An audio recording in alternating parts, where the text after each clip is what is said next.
And Dan, can you hear me? I can, Bruce. Okay, thanks. Yep. Thanks for checking in. Kelsey, will we need to do a roll call here of, I think it's a good idea anyway. Do a little roll call. It's up to you, Dan. I guess we haven't done it in the other committee meetings, but Okay. Yeah, it'll only take a minute and everybody will know who's here, so. Well, Dan, you're exceptional, and so we want to follow your guidelines. Usually the word is odd, but I prefer exceptional.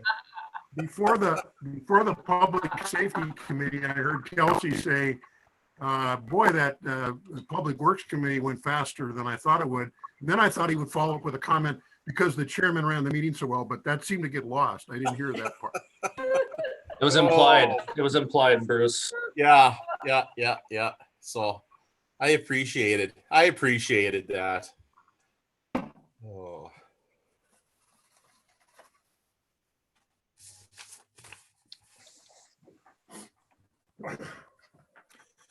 Well, it just turned 5 p.m. on the computer here, Kelsey. Is that check with you that it's 5 p.m.? It is. Okay, so I'm going to call the meeting to order, and I'm going to start out by pointing out, before I forget, to anybody that is online but not classed as a participant. What's the word? They are. If they're an attendee. An attendee. So why don't you explain that? If you're an attendee and want to take and comment on a subject, Yes, there should be a button for you to push to raise your hand. So when the topic comes up that you want to speak to, please raise your hand, and then we'll move you over to become a panelist at that respective time, and you'll have an opportunity to make your comment. So with that, we'll start the meeting. I'm just going to do a little check-in with the aldermen that are here. I'm the chair of this committee, Dan Wenner. Madeline Suki is online. Present. Okay, and Dan Josephson is another alderman. Very good. And then Bruce Imholt. Yes. Okay, thank you. So for everybody that's attending right now, what we will do is go through the agenda. I'm going to ask first, though, if there's anybody here for item F, and press the button to raise your hand. Item F is the variance for a 2% reduction of the parking lot landscaping for the high school. Is there anybody online for that one?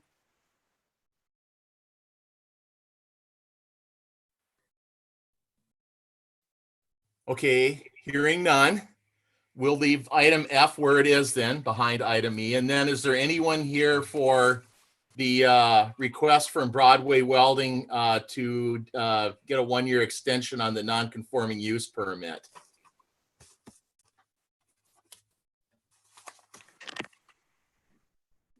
Okay, hearing none there, we will follow the agenda in the order that it is. So basically what we do with each agenda item is we hear the staff report on it. Then we have a chance for public input. Then the committee itself will ask questions, and then I'll be looking for a recommendation. So that's the format that we'll follow. And again, press the raise your hand button if any of the attendees want to participate in a topic, and we'll get you better connected. So item A is a consideration of a resolution approving a variance to allow construction of a cold storage facility within the airport zoning A at 1029 Willow Street. And what staff person wants to take this one? Oh.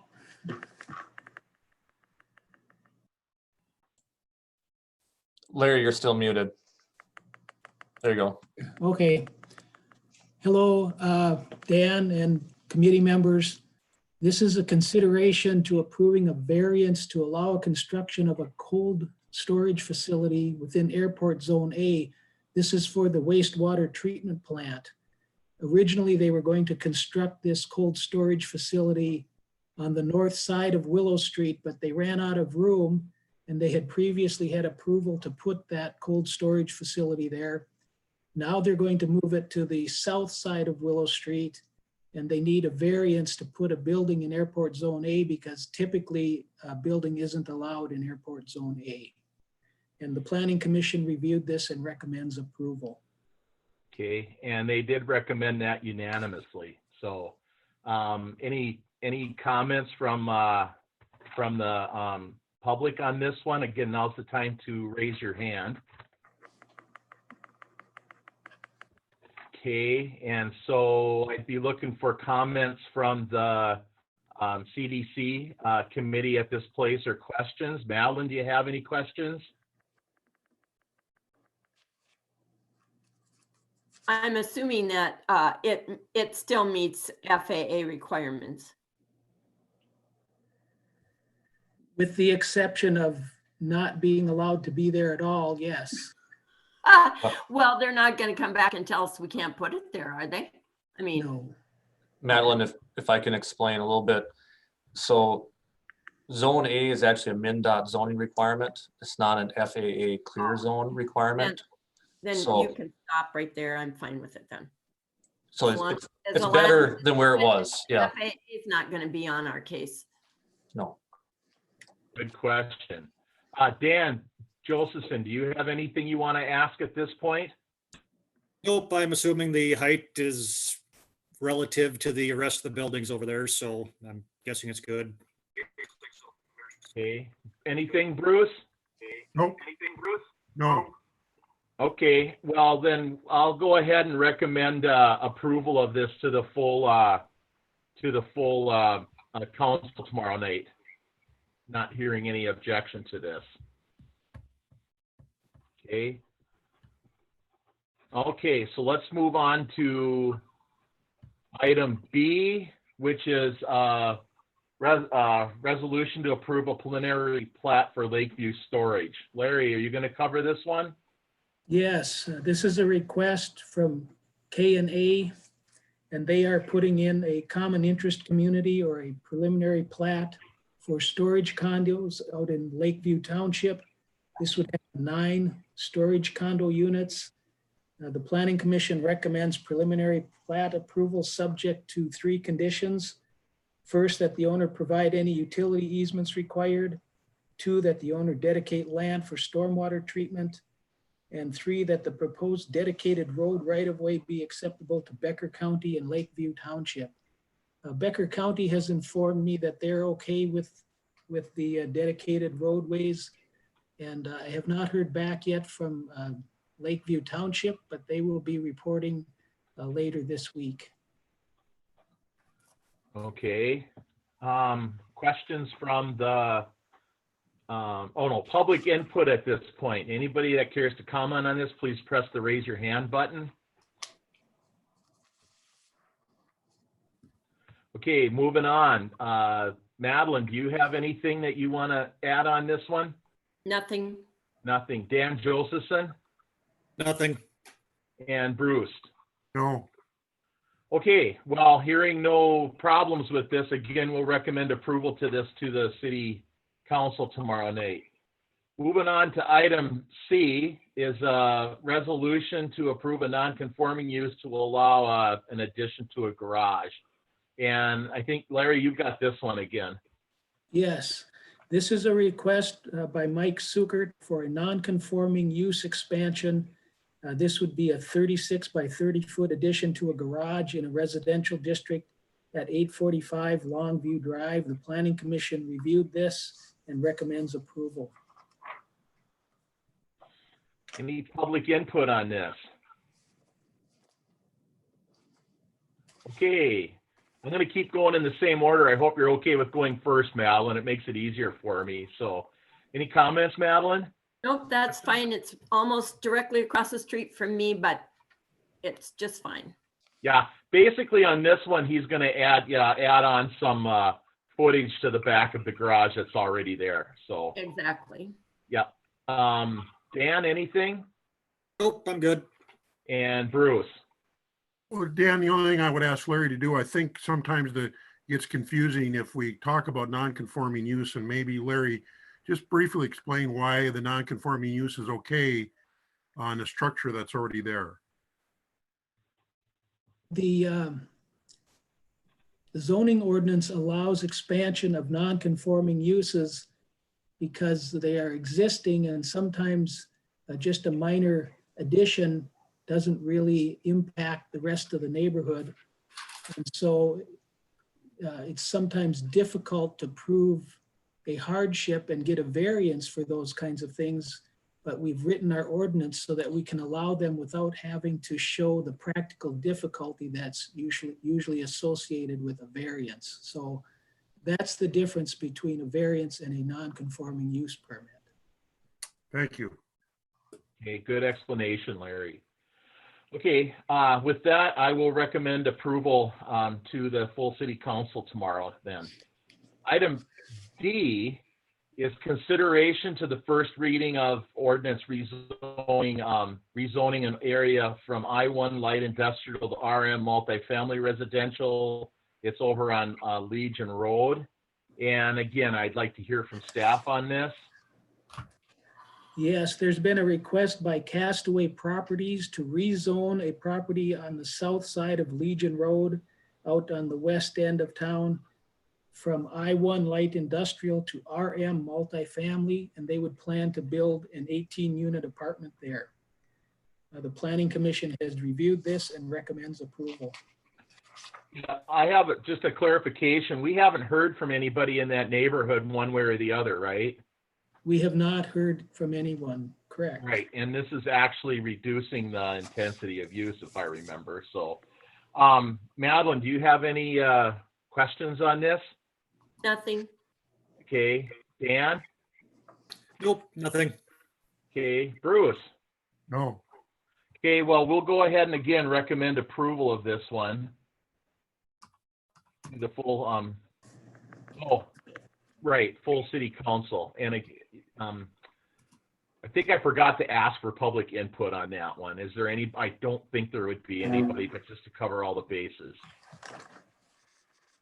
Okay, moving on to item E. We're on to item E. So I'm sure there's going to be some people that want to jump in on this one. So who is noting the hands up as they come along on this? Kelsey, is that you? Carrie's helping me out move those people over. So All right, Carrie will help. So you work on that. We're going to hear from Larry first on this. And then we'll take that public input when you've got people moved over and can give everybody a turn. So Larry, would you go ahead and talk about this is the, again, approving a conditional use permit to allow a 22-unit twin home planned unit development over on Village Lane. So Larry, please fill us in on this. Yes, excuse me. This is a request from Raymond Redding for a planned unit development. He's proposing 22 units or 11 twin homes. The Planning Commission recommended approval of this planned unit development on a 5-2 vote. It's a 3.8 acre tract. It was originally platted for 8 lots, which would allow 16 twin home units, or 8 twin homes or for 16 units. So he is requesting that he be allowed to build 6 additional units or 3 more twin homes in a different configuration in this planned unit development. So the development meets the requirements of a PUD. The site is larger than 2 acres. It's compatible with the surrounding land use. There's other twin homes in this area. There's a business, a church, and apartments. The density corresponds to the density of the underlying zoning district. The base density would allow up to 27.6 units. He's proposing 22. The spacing between buildings meets all of our requirements. And there is a periphery setback all the way around this development of 30 feet, which is our typical front and rear yard setback requirement. But this would be required on all sides of the development, including the sides. It has more than 50% open space. There will be a homeowners association agreement. It meets the parking requirements. It has adequate access to the public streets, and it will be connected to city sewer and water. So with that, I would say that the recommendation is to approve the planned unit development. I would note that I have received a lot of email since the Planning Commission hearing. Some of you have also received this email from people objecting to the development. And there's probably half a dozen to 8 or so additional objections that weren't sent to the council that I did receive on this. Thank you, Larry. So again, as we put people on line to comment on this, please identify yourselves and where you live. We're looking for addresses. And so again, Kelsey, you and Carrie are going to have to put people online as they popped up, okay? Yep. So at this point, we're going to take that public input.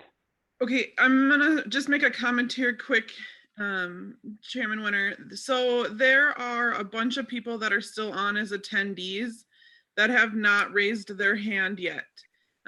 So if they choose to, they still have that option. I can bring them in. There are also some people that have made a chat comment, and those people I have brought in. Please state your comment when it is your time to speak. Okay, so what we'll need to do then after we've gone through the first round of public input, I'll see if there's any more, but I would, one thing we're going to do as we would in a regular meeting is when if the same person comes back on and starts to repeat a comment they previously made, then we're going to need to move on at that point. So Carrie, Kelsey, if you could start with the first person, and we'll hear what people have to say. I think Scott Walls was the first one to pop on. I'm guessing, Scott, you're representing the developer. Do you want to make a comment? No, I was just here on behalf of Raymond and to answer any questions you might have. Okay. Then I have Patricia Kaiser. Hi, I'm actually her husband, Jason.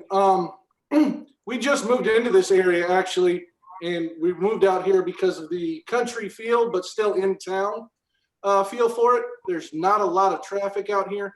And I think 22 units would bring a lot more traffic into this area than we would like for our families. We have a lot of families out here. 16, you know, we can't say no to 16. 16 is a good number, but you know, having 22 families living in that small area across the street from where I live actually would increase a lot out here, you know. So that's our biggest concern, is more traffic on the small street that we have here, bringing in 22 versus 16. Can I just get your address quick? It's 1125 Village Lane. Thank you.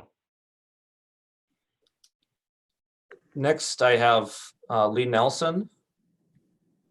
Hi, yes, I'm Lee Nelson. I live on 1152 Village Lane. And my husband and I, Adam Edwards, we oppose for the same reasons. We moved here because it was a quiet area. We definitely do not oppose the 16 originally planned units, but we do oppose expansion of this proposal. Anything else, Lee? No, I think that's about it. My All right. comments fall in line with the previous comments that were made. We're just concerned for the safety and traffic. A lot of our kids in the area play in the street, ride bike. It's a really low key atmosphere. We just are concerned about the increase in traffic. Okay, thank you very much. So we'll move on to the next person, Kelsey. Next, I have Jill Brethhorst.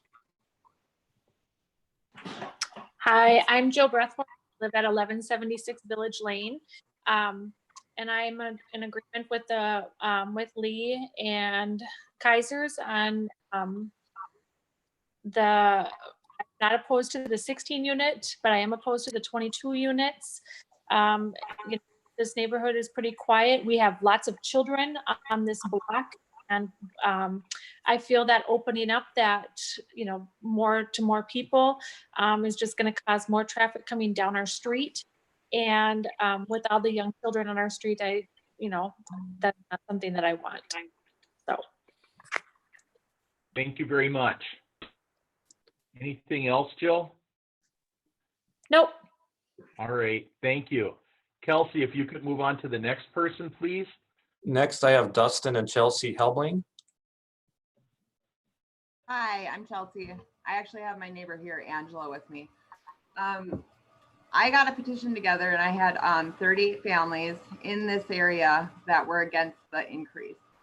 And my biggest thing is the character of the area, because we have bigger lot sizes all around here. The twin homes we do have in our area, but those are on acre lots. I don't know how big exactly these lots are going to be, but from what I understand, they have no yard whatsoever.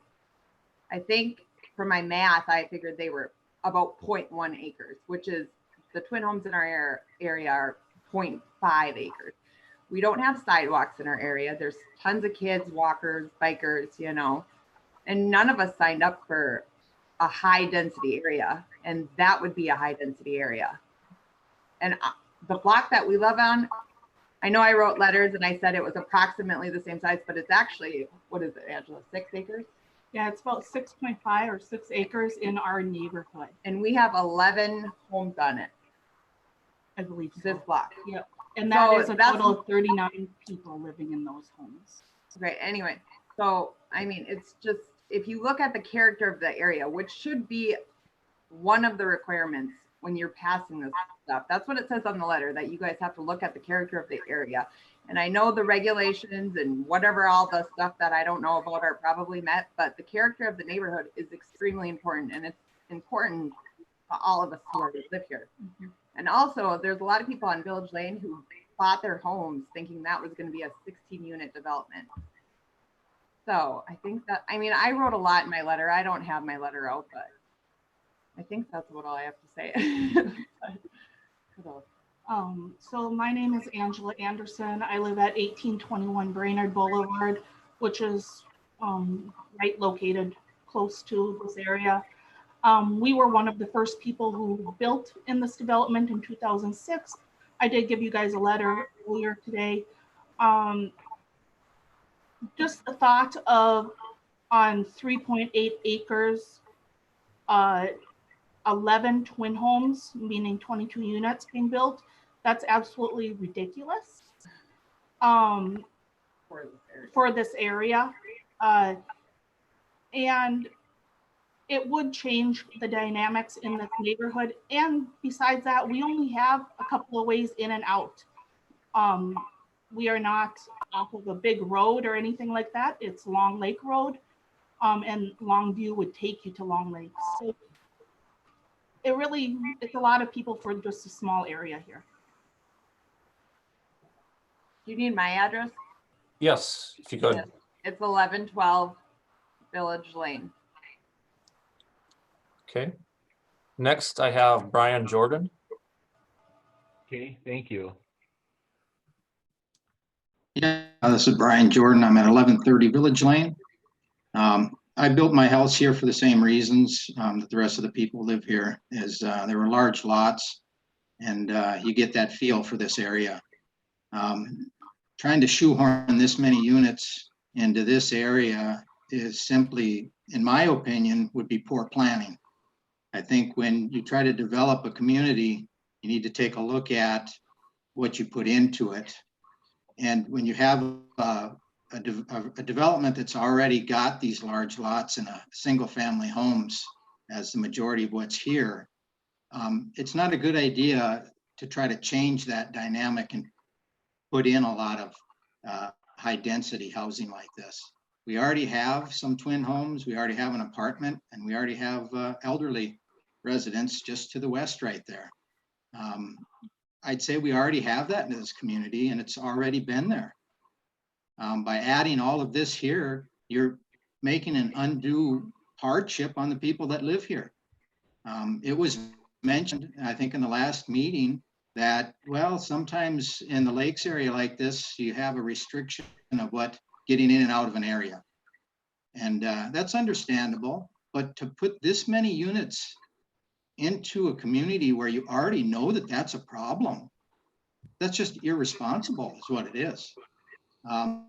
I'd like to know who's going to take on the liability when, God forbid, a child gets injured, because there's a city park right there next to this development.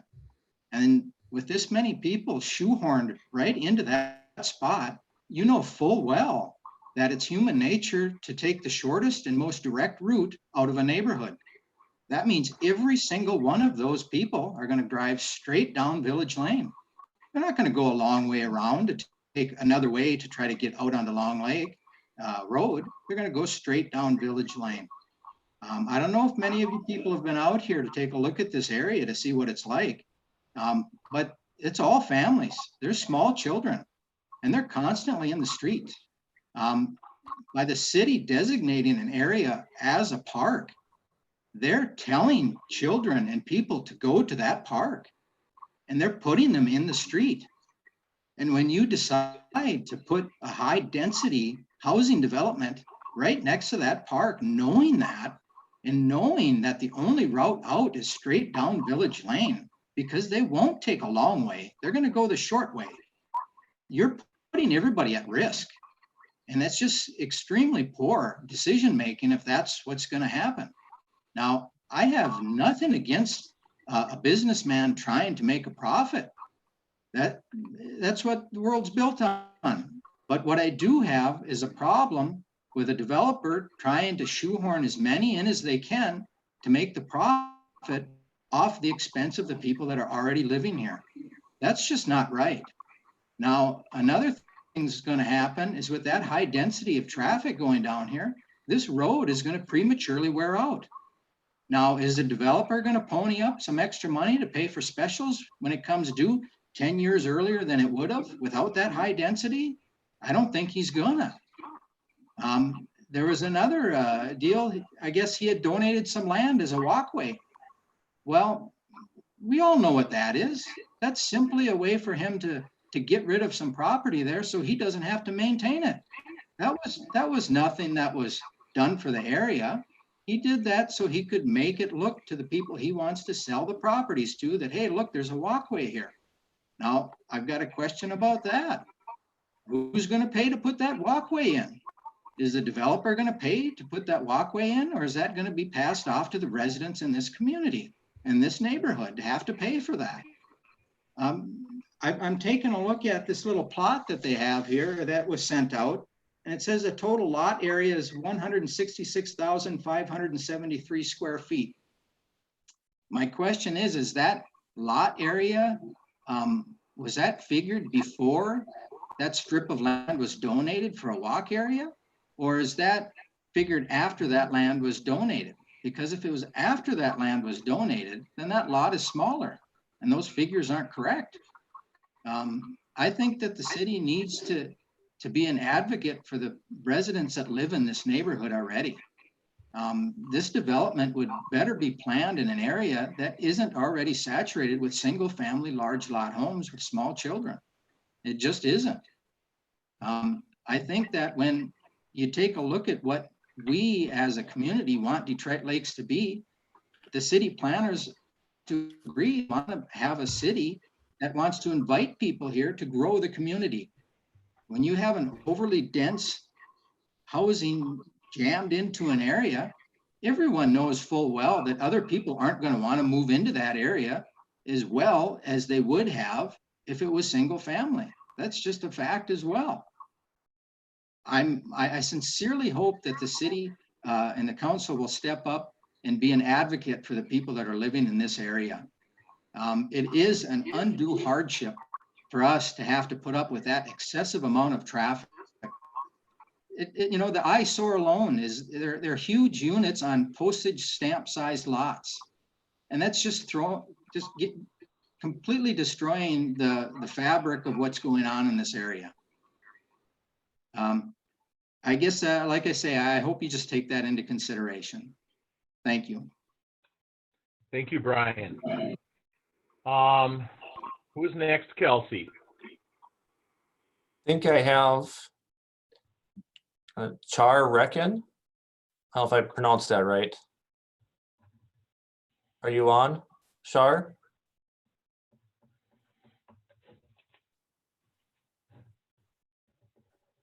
Okay, maybe we can come back to Oh. Shar. There she is. Oh, okay, very good. You're muted, Char, if you can unmute. All right, here I am. I agree with what Brian is saying. The congestion would be, I mean, it would definitely increase. We moved here into this condo, the average age is about 80. And we are outside, we're walking in the streets and we bike, and with that many more units, it would be a little bit more dangerous for some of us older people. And the road, we don't have many ins and outs here. It's when that road was taken over by the airport, that was our main road to get in and out. If there is a possibility of another plan to have another way in and out, that would be a little more acceptable, but 16 units is more than plenty. What is the homeowners association requirements, what you were talking about earlier? What does that mean?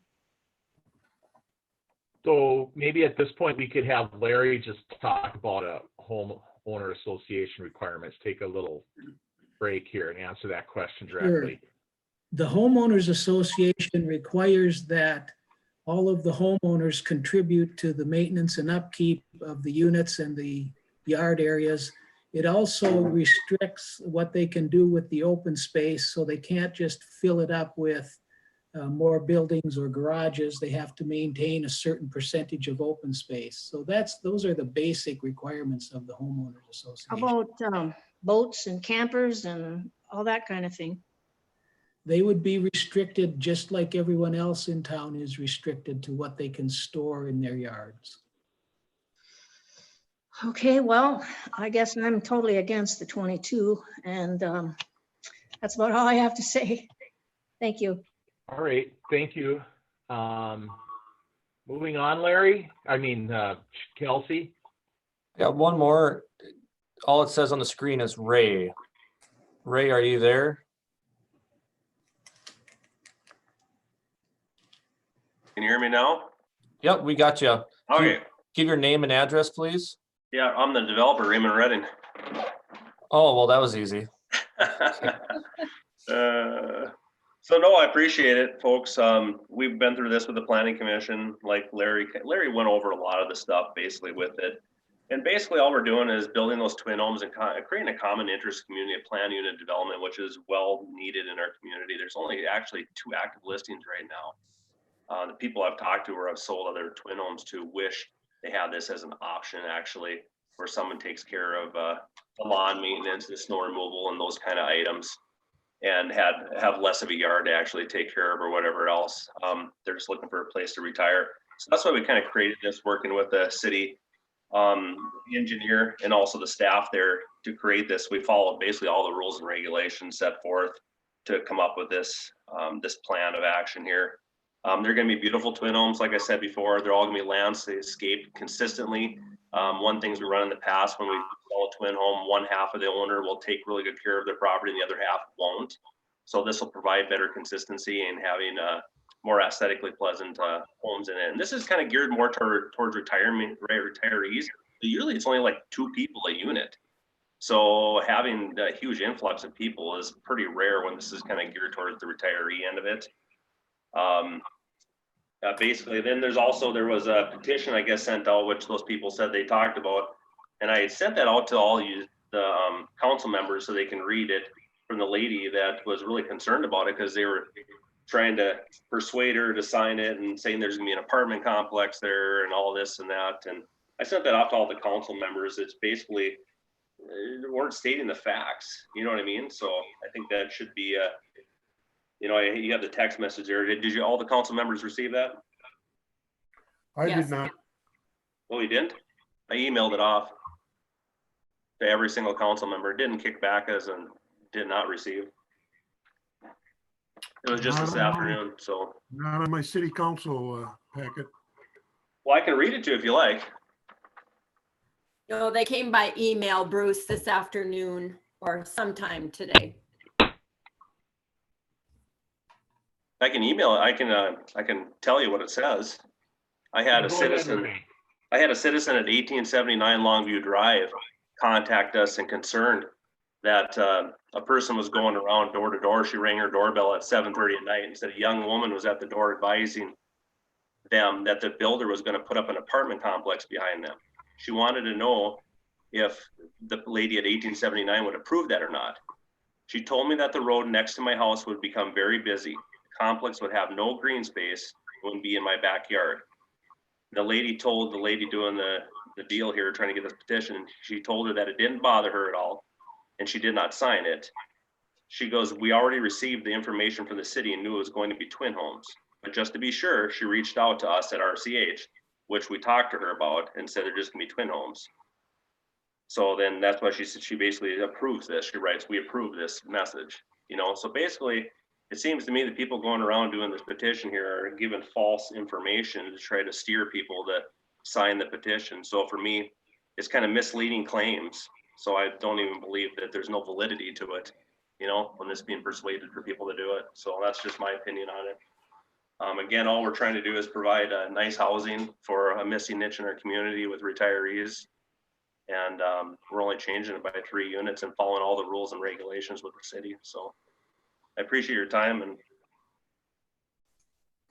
any questions that you folks would have for me, I'm open to too. Okay, thank you, Ray. Yeah. Anybody else with their hand up at this point? I know Scott wanted to get in and answer some questions.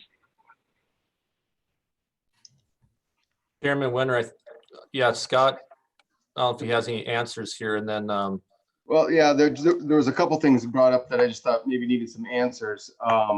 Hey, can I respond to that? Because I was actually the person going around with. Was I talking? You know, because he just basically said that I was going around, you know, he's calling me. I was not at all doing that to people. I gave them the complete information. I said they want to increase it from 16 units to 22 units. If she took that as that's apartments, I have never used the word apartments. And when I've talked to anybody on that petition, you can call and verify. I had a very long conversation with every one of those people.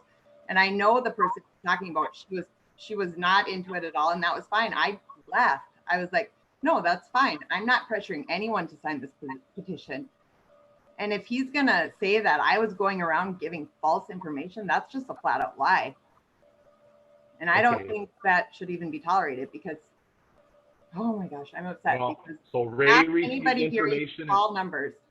So Ray received information, and you're disputing that. So we're going to let that lie there because I do want to hear from Scott. He has some questions he needs to answer. Thank you. So, thank you. Thank you, Chairman Winter. There was a question regarding the walkway that was donated. That was donated as part of the request by the city in an effort to connect the park that is just to the south of this property up to Long Lake Park. And he donated as part of the park dedication fee in one of his earlier plats. So that was not given for any other reason other than the city asked for it. And the area for that walkway was not included in any of the area calculations. There was a comment that said this is high density. This is still zoned R2, meets all the R2 zonings, as Larry had said. And the city engineer has reviewed this plan. He's been part of the planning process regarding the streets and everything for all of this, including future phases of this development. And he has said that he feels the character of the streets and everything is great. I understand the concerns with kids. That's a concern on pretty much every street in the city, but I just wanted you to know that the city engineer has reviewed this. Thank you. Anything else? Okay. Anybody else with their hand up at this point, Kelsey? Chairman Winter, I believe at this point, everyone's had an opportunity to make a comment. Okay. So at this point, I'm going to shift over to. am I able to say something else? I did raise my hand again. Okay, yeah, that's fine. Wanted to make sure we caught everybody one more time. Okay. But I would ask that anybody commenting at this point provide new information so we don't burn up the internet, okay? Yep, I appreciate Scott clarifying the walkway issue. with that. I also see on that plat mark or that little development flyer that was sent out, there's a proposed building option 2 and an option 1. The option 2 is a bi-level twin home. I believe that it was just said that these are supposed to be geared toward retirees. And I question as to how many retirees request bi-level homes and not single level homes. That doesn't quite make sense to me. And if you are going to gear this area toward retirement, like I said, there is already a retirement type unit just to the east of that. So we already have that in this area. Again, with the park and the children's situation, you know, I'm going to be a retired person and not too awfully long myself. Do we want to put a high density of retirees whose driving skills may be on the decline and put that right next to a park where all these small children are running and playing to? Because these children dart right out. They don't look. And when you try to put this density of, as they're trying to say, retirees into this here, it's just not a good idea. Okay, thank you. Thank you. Thank you, Brian. I'm trying to think. Anything that needs a response at this point from Scott or Ray? I don't think. Oh, the bi-level. Can you, Ray or Scott, can you address that? Oh, I can address it. At the very beginning, we're just looking at some twin homes that we built in the past and stuff. And we probably won't be building any bi-levels, but we'll have maybe like a story and a half where nobody has to use much steps, or if they do, the bigger footprint has it. So the main floor has the master bedroom, and then people have an option for a second living room like upstairs. So it'd be kind of the same. I suppose height-wise is like a split level style home would be like a story and a half kind of a deal. So we're kind of in the preliminary stages of the actual housing part of it, but it is suited for retirees. So we probably won't be doing any of the bi-levels. It's just kind of a preliminary where we just put in a couple options for our application. So okay. Yeah, we want to gear it to what's going to sell, you know, right. So for retirees. So okay, thank you, Ray. You're Anyone welcome. else have their hand raised at this point, Kelsey? Chairman Winter, I think there's one more maybe I didn't get here. Is there Catherine and Ken on the call?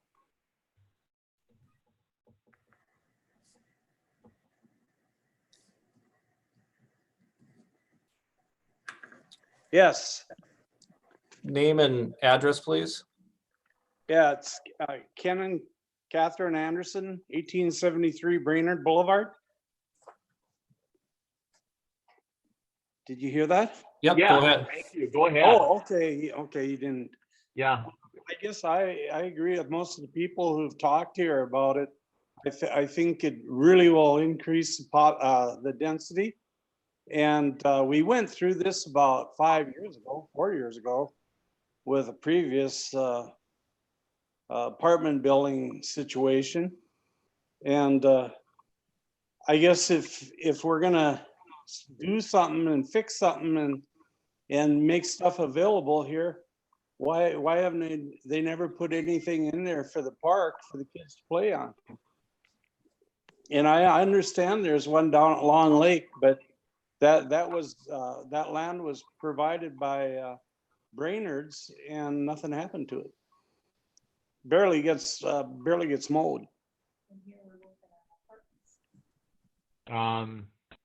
Boy, Kelsey, I don't know if you want to answer the park question. I mean, I know that the first thing we need to do is make sure we have land, and then we have to try to find money for equipment and so forth on the playground. So, and that can take a while. Kelsey, got anything to say? Am I missing anything there? I haven't been on. Dan, you're on park board yet, I think. You know, no, I'm no longer on park board, but I was on park board when this piece of property did come into the city. And basically a lot of these places that they have to give the green space, they're options for green space. And we've gotten away from calling them parks because basically then people assume that they're a park. more or less developers use that as a tool to get people to buy because they say the city's going to build this massive park. But if we were to put a park in every little spot, it's virtually impossible. If you go over on June Avenue, we've got a swing set on a city lot, and that's called a park. So what we've tried to do, at least when I was on the park board, was we'd identify these spaces. There's Long Lake Park to the north here, and to the south, we've got the Dunton Locks County Park, and the trail going through there, we pushed to get a trail so we could get a trail to connect from Long Lake Park to Dunton Locks Park, and that's where that trail came up, and has connect those two parcels, not so much the empty lot on Village Lane. Okay, thanks, Dan. Well, Kelsey, anything to add? Well, I guess they referred to it when the developer was speaking, or his representative, is that there was a park on the south. Well, there really isn't. There's a vacant lot. Yeah. So he should call it the right thing too. I was taking off. Okay. All right, with that, any other hands up, Kelsey? I think Chelsea had her hand up.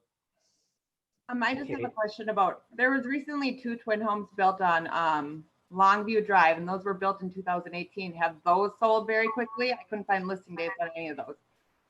And 2 of those units actually have renters in them.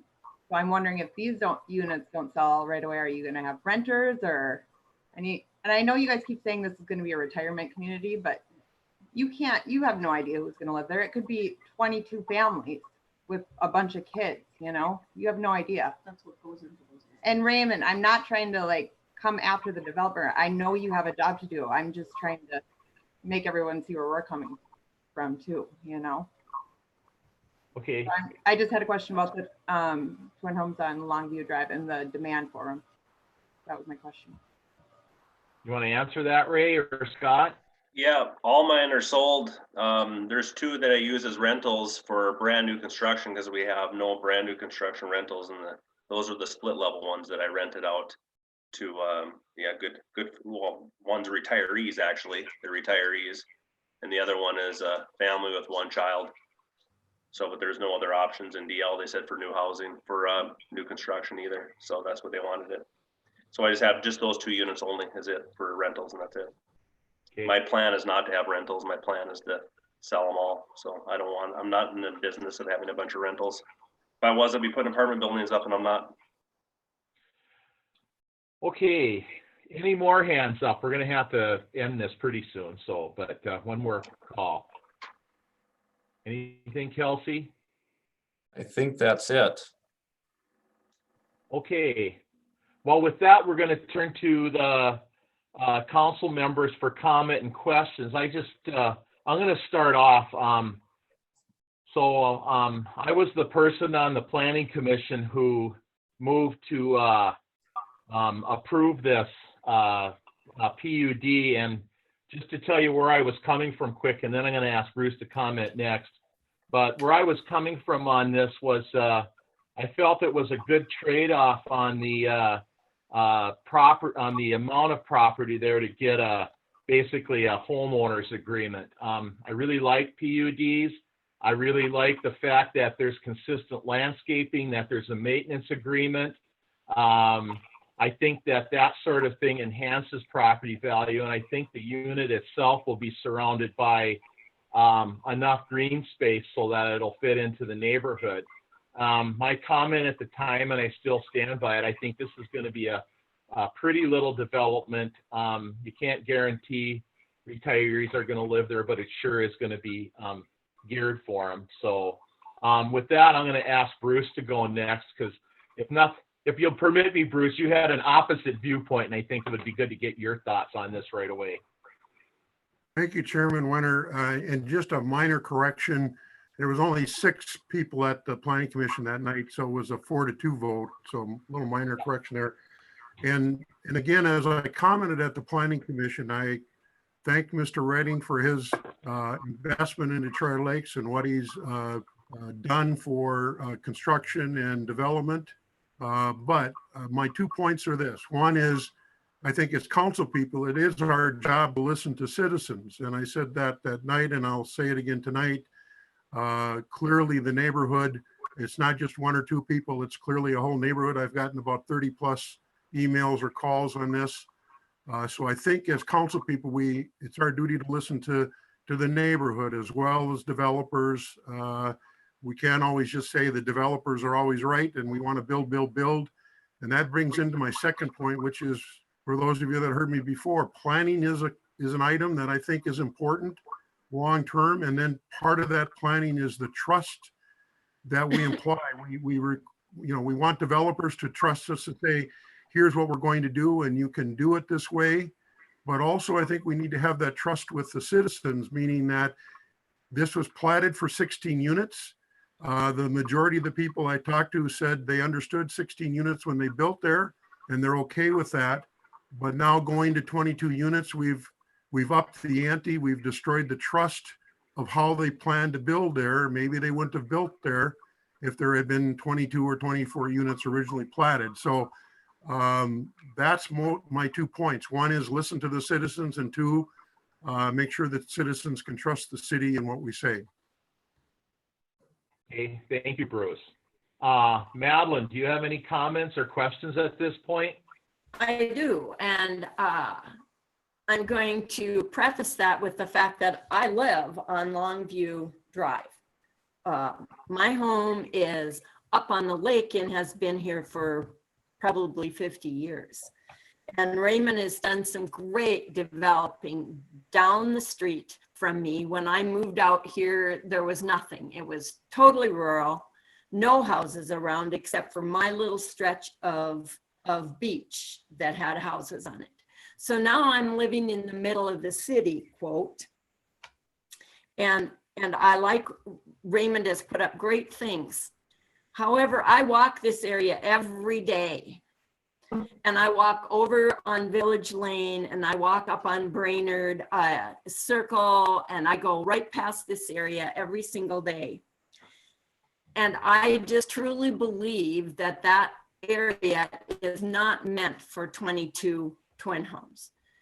I was happy when the first developer came and the neighborhood banded together and eliminated the threat of an apartment building in that particular location, even though there's an apartment building on Longview Drive.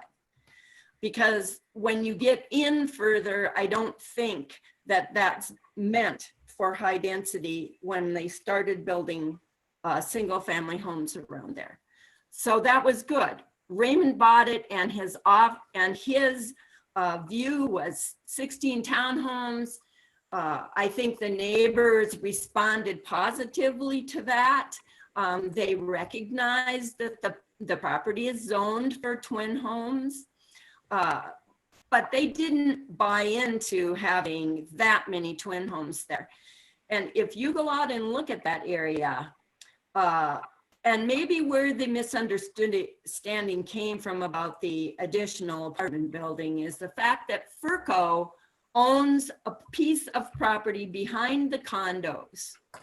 And that could very well be an apartment building. It's zoned to be an apartment building there. So then you're going to have the option or the opportunity that there might be a large apartment building there. And then you're going to have Raymond's 22 twin homes. And when I walk this area, there are no sidewalks. So you're walking in the street all the time, no matter who you are, kids or seniors. But there's really only one logical way out of that development, and that's right down Village Lane. There is no saying that those people are going to come out of that development and they're going to turn to the what would be to the left and go down to Longview Drive, or turn to the right and go up to where Brainerd Boulevard is. They're not, or this where that circle area is. They're not going to do that. They're going to come out, go straight down Village Lane. That's a lot of traffic on a small city street that has no sidewalks. When this was plotted, it was platted to be, what's the name of it, Kelsey, when they do that, where they don't make the street as wide and they don't put sidewalks in. It's like for rural areas. Yeah, just a So rural section. I will vote against this. I'm fine with the 16 because that's what it was plotted, or that's what Raymond's original plan was. That's how he sold some of those houses and those lots out there. And I prefer not to see that changed. Okay, thank you, Madeline. I need to get comments from Dan now. Yeah, I guess I've gone back and forth on this. Obviously I've got the same amount of emails from neighbors in the area. Looking at the development though, it was planned to be more than just single family homes. That's obvious by the fact that we've got an apartment building, we've got the twin homes out there, we've got the condos, and then we've got the empty parcel land that could potentially be another apartment unit. So typically, from my understanding, is this, you go to twin homes to act as a buffer between high density condos or apartment buildings. And if we already have that in the proposal for 16. Yeah, the developer didn't have 22 or 24 on his original plan, but he does have twin homes in this area to act as a buffer to buffer the rest of the neighborhood. It's not going to make me very popular with the neighbors in that area, but you know, the twin homes are going to serve a purpose to shield the neighborhood. Neighborhoods are meant to be that. You know, you've got single family homes, you've got all sorts of traffic. I don't know how much more traffic this is going to make. Are we going to have constant traffic just for people driving around because they can't stay at home? Or, you know, I live in a development that has a one way in and one way out. It's a loop. You can go in one way and come out the other. No sidewalks. It's not an ideal situation, but we've got kids running all over everything, and we've yet to have anybody get run over. It's just, you got to be conscious of what's happening. And I guess in the end here, I don't see 22 units as a bad thing. It's a good buffer. And especially if we continue that down towards Brainerd Boulevard, where potentially there could be a apartment building put in there. So I guess I would be in favor of the 22 unit proposal here. Okay, thanks, Dan. So at this point, it looks like 2 of us are in favor of it and 2 of us are opposed. Any more comments from the committee members? Yeah, Dan, the only thing I would point out to folks on the line as well as Mr. Redding, of course, is obviously they can comment tomorrow at the council meeting, 5 o'clock, May 12th, but they need to let Kelsey or Carrie know or get on the city website, correct? Yeah, if there's a comment you want to make, Carrie, I don't know if they've been sending you emails already, but there's the comments at cityofdetroitlakes.com if you want to shoot us a message that you want to comment, and then we can make sure you have the link for the council meeting. Okay, so the process here for everybody on the line is that the Community Development Committee, which this is charged with making a recommendation to the full city council tomorrow. We, since we have 2 people for this and 2 people against, we don't actually have a recommendation, but there will be a motion on this tomorrow. Typically the chair makes the motion, so I would be ready to do that, but also be charged with pointing out that 1, the CDC does not have a recommendation on this, but that 2, the Planning Commission did support this 4-2. People, again, will have an opportunity to comment on this, both residents in the area and the developer and Scott will also have a chance to comment on this. So again, we'll move forward with technically with no recommendation to council, but I intend to make a motion and we'll see where it goes from there. So, and if I could just insert one thing here when we're talking at the council meeting tomorrow, I think we as council people appreciate people expressing their opinion. I would try to avoid on both sides people saying he said, she said, getting into some what I would consider personal comments on both sides here tonight. Try to limit your comments to why you either oppose the development or why you propose a development. If I could request that, I'd appreciate it. You know, I appreciate this, Bruce, and I do have to say, frankly, this has been a very respectful and civil discussion, which gives me reason to believe or to give merit to the arguments on both sides. Thank you. Okay, with that, we're going to move on to the next item. Nobody has their hand. Yeah, we need to move on to the next item. Thank you. So, moving on. That's a lot of talking for no recommendation, but I'm glad we were able to hash it out here. So, moving on, we are to item F, which is a variance to allow a 2% reduction of the parking lot interior landscaping and reduction of 23 required parking spaces, basically for the high school. So Larry, I assume you're going to lead us on this again, or give us Yes. the information? Yes, the Detroit Lakes Public Schools have requested a variance for the high school. The normal parking requirement is 550 spaces, and we require 8% of the interior of a parking lot to be landscaped. They are proposing 527 parking spaces and 6% interior landscaping. And the reason that they need a variance is that as a site for a high school, it's smaller than what is recommended by the state for that use. They're also required or wish, as schools do, to have a lot of athletic fields that take up a lot of space.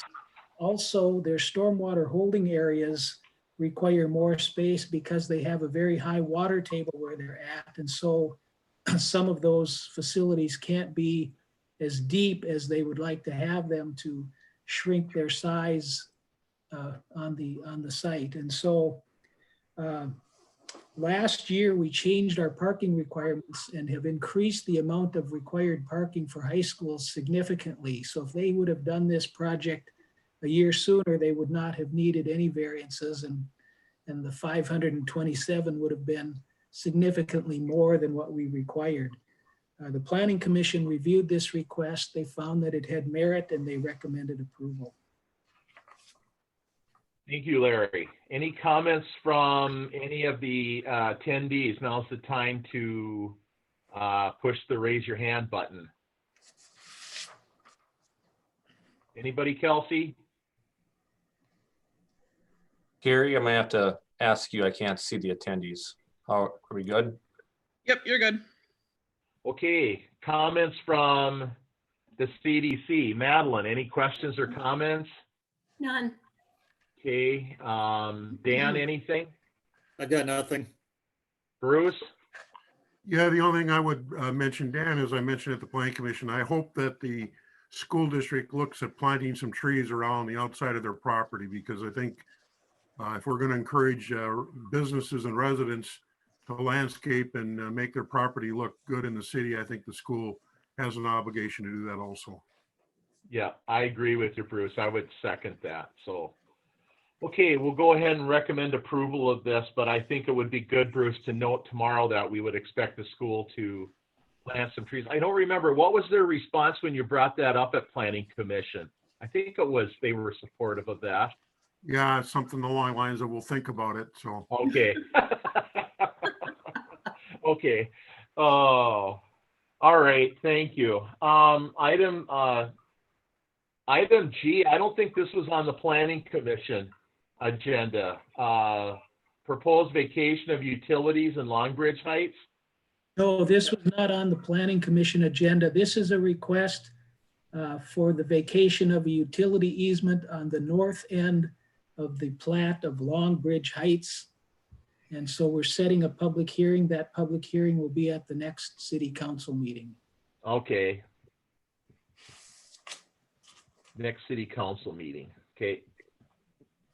So I'll request that of the mayor. Yeah, we need a resolution on that. All right. I will take care of that.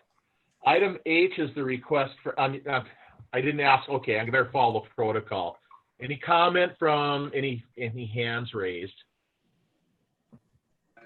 Nope, you're good. Okay, Madeline, questions or comments? Nope. Dan, questions or comments? Nope. Bruce, anything? No. Okay, and I'm good. So I'll make that motion at tomorrow's meeting. Item H is consideration of a request from Broadway Welding to get a 1-year extension on a non-conforming use permit to allow an addition at an existing industrial building. Larry. Well, this is actually a request for the extension of 3 permits. One is the non-conforming use permit for a 3,500 square foot building. One is the variance allowing the paving of 71 parking spaces instead of 108, and a variance from airport zoning requirements to allow a 110,500 square foot building on a 5.56 acre tract. So it's all 3 of those that they're requesting the extension on. Okay, thank you, Larry. I was sloppy on that. Appreciate you bringing that up. So, it's 3 requests. Okay, I will point that out. Anything else, Larry? No, this got delayed because they were looking at different options. They do plan to start this construction this year and phase it in over the next 2 to 3 years. Thank you. Anybody from the public, any attendees looking to comment on this? Today. Nope, you're good. All right, thank you. Going down the list again, Madeline, any comment or questions? No. Okay, Dan, anything? Nope. Bruce, anything? No. And again, the Planning Commission did recommend approval of this, so I have nothing. So we will go ahead and recommend approval of this at City Council and tomorrow. Okay, anything else that needs to be brought up today? Okay, I have Madeline, nothing else, Dan. hang on, what's that? I have nothing else. Thank you, Larry. Madeline, anything else? Nothing. Okay, thank you. Dan, anything? Nothing. Bruce, anything? Not at this time, no. Okay, thanks. Charlie, you popped into my window here. Did you have anything for us tonight, or? Just watching good government in action. Thank you. Well, this is a little bit cumbersome, but I think it's working, so. I do too. All right, thank you. Well, I have nothing further. I'm about out of water, so I'm going to adjourn the meeting. See you tomorrow. Are we sure it's water, Dan? Yeah. Well, it's after 5 o'clock, so that's all I'm going to say. All right. See you guys tomorrow. Thank you.